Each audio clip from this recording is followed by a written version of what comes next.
Asusinians. I am Janela Mayti Baroy from Bachelor of Secondary Education, major in Social Studies 3A. For today's video, I will share to you my teaching demonstration in partial fulfillment of my requirements for the subject SS16 Teaching Approaches. We are tasked to prepare a lesson plan, so I prepared here a detailed lesson plan in secondary social studies. So first is the objective. At the end of the lesson, the student should be able to first, identify the three branches of the government. Second, identify the people that are involved in each branch. And third, describe the function of each branch. And for the subject matter, my topic is all about the three branches of the government. And these are my references. I used visual aids, chalk and blackboard, and even printed learning activity sheets as my instructional materials. This lesson will integrate the value of civic consciousness and political development to students that is in line with the subject Philippine politics and governance. So, the next part of the video is the procedure. So for now, fasten your brain cells and welcome to my demonstration video.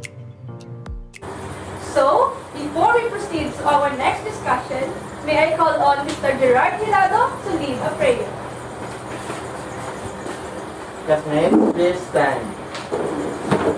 Let us pray in the name of the Father, the Son, and the Holy Spirit. Our Father, who art in heaven, hallowed be thy name. Thy kingdom come, thy will be done on earth as it is in heaven. Give us this day our daily bread, and forgive us our sins, as we forgive those who sin against us. Do not bring us to the test, but deliver us from evil. Amen. Father, the Son, and the Holy Spirit. Amen. Thank you for that, Mr. Hilado. So, good morning, class. Good morning, Miss Baroy. It's nice to see you. Before you take your seats, kindly pick up some pieces of papers under your chair and arrange your chairs properly. You may now take your seats. Class Secretary, kindly check the attendance of the class. I am glad to report, ma'am, that nobody is upset today. Wow! I am also happy to hear that. So that means everybody will learn a new lesson for today. I prepared here a lot of activities for today. But before that, I want you to recall some of our classroom rules. Who can give me those?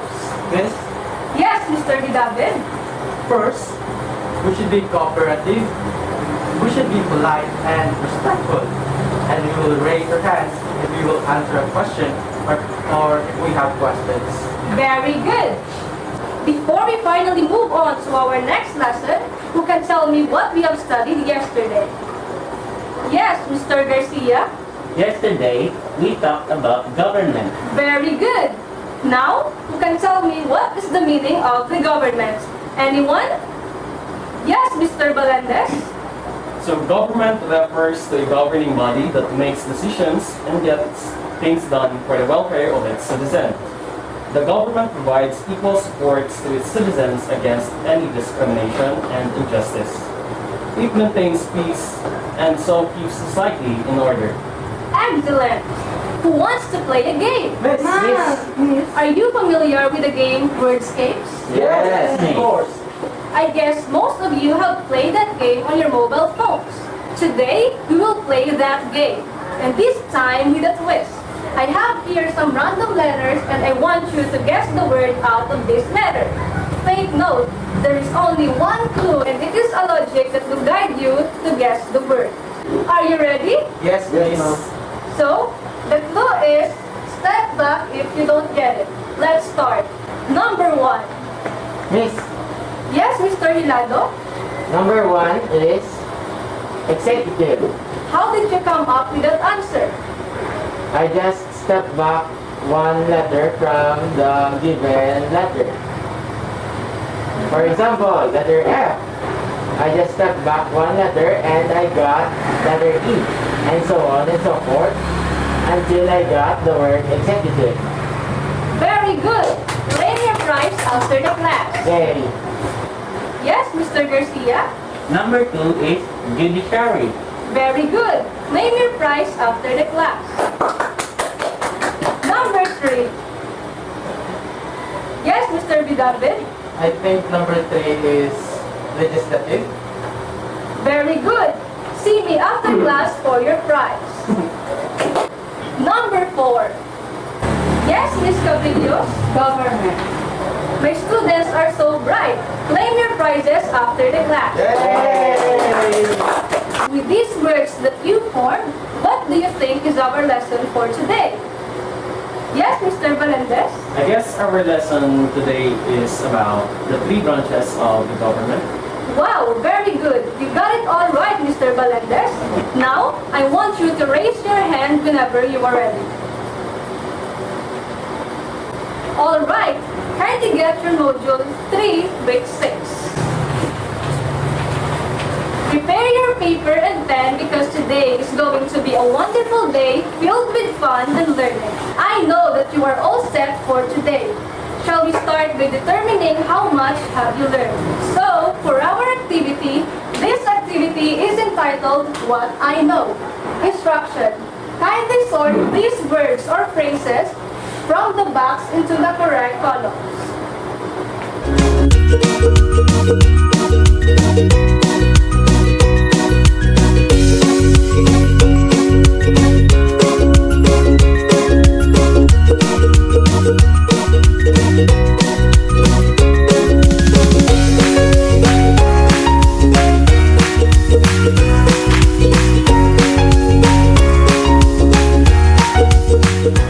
Okay, let us check.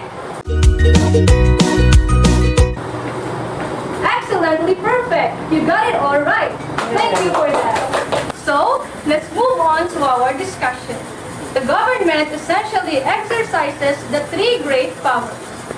First, the power to create laws.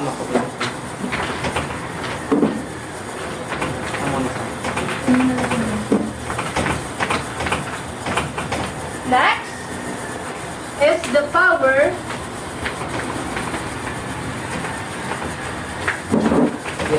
to implement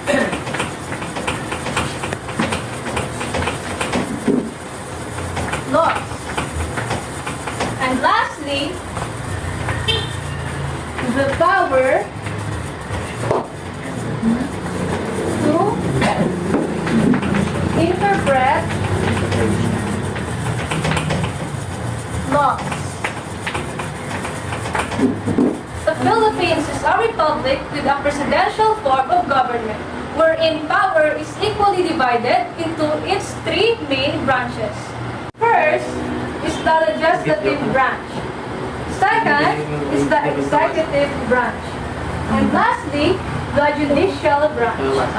One basic corollary in the presidential system of the government is the principle of separation of powers, wherein the legislation belongs to the Congress, the execution belongs to the executive, and the settlement for legal controversies belongs to the judiciary. First, we have here the legislative branch. The legislative branch is authorized to make laws, alter and repeal them through the power vested of the Philippine Congress. This institution is divided into the Senate and the House of the Representatives. The legislative branch enacts legislation, confirms and rejects presidential appointments, and has the authority to declare war. Next is the executive branch. The executive branch is composed of the president and the vice president, who are elected from direct popular vote and has a term of 6 years. Then, the executive branch carries out and enforces law, and the president leads the country. Here in the Philippines, the executive branch is headed by the president, who functions both as the head of the state and the head of the government. The President is also the Commander-in-Chief of the Armed Forces of the Philippines. The executive seat of the government is officially administered from the Malacanang Palace, also the official residence of the President in Manila. And lastly, the judicial branch. The judicial branch holds the power to settle controversies involving rights that are legally demandable and enforceable. It It is made up by the Supreme Court and the lower court. The Constitution expressly grants the Supreme Court the power of judicial review as the power to declare a treaty, international or executive agreement, law, presidential decree, proclamation, order, instruction, ordinance, or regulation. Okay, class, let's proceed. Let me ask you some questions. So, for you, what do you think is the role of the government? Miss, Yes, Mr. Vidabid? for me, government is responsible for creating and enforcing the rules of society, defense, foreign affairs, the economy, and public services. Very good. Next, cite some ways how you can participate in the government. Yes, Mr. Garcia? Voting in an election and supporting our elected officials are two ways that we can participate in our democracy. Right idea. And lastly, why do you think it is important for people, most especially the youth, to be aware about the system of the government? Anyone? Yes, Mr. Valendes?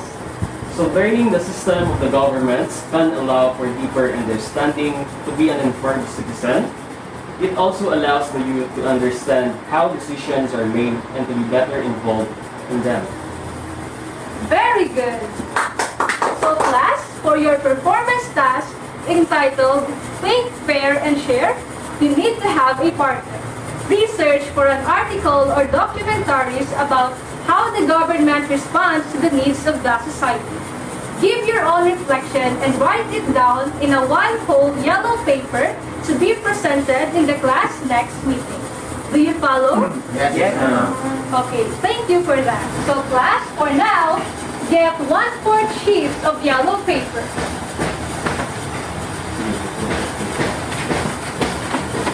Ready? Indicate whether the claim is true or false. 2 points each number. Direction.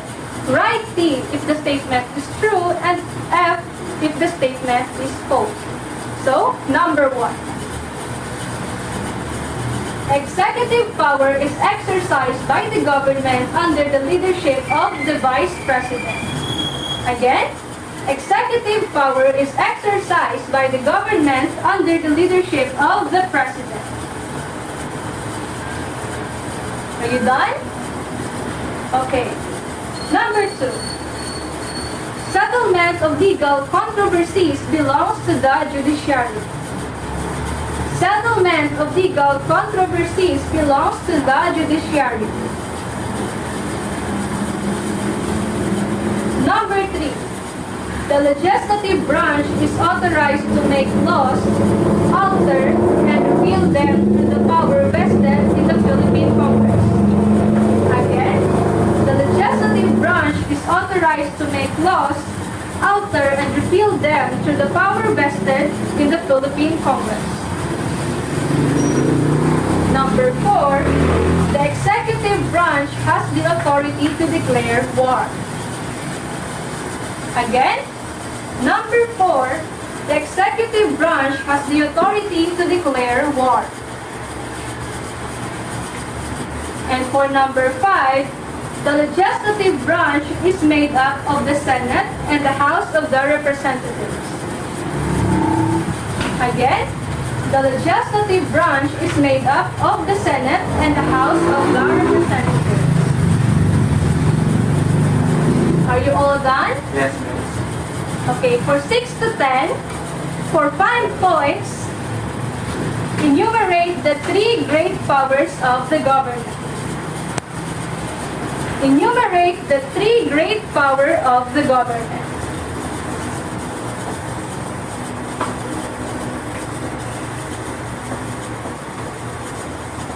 Are you all done? Yes, miss. Okay, pass your papers in front. So class, for your assignment, in a one-whole sheet of yellow paper, list down the different types of government system and its brief description. Again, in a one-whole sheet of yellow paper, list down the different types of government, of government system rather in its brief description. So, that is the end of our discussion. I'm leaving you. God bless and keep safe. Thank you and goodbye, Miss Baroy. May God bless you.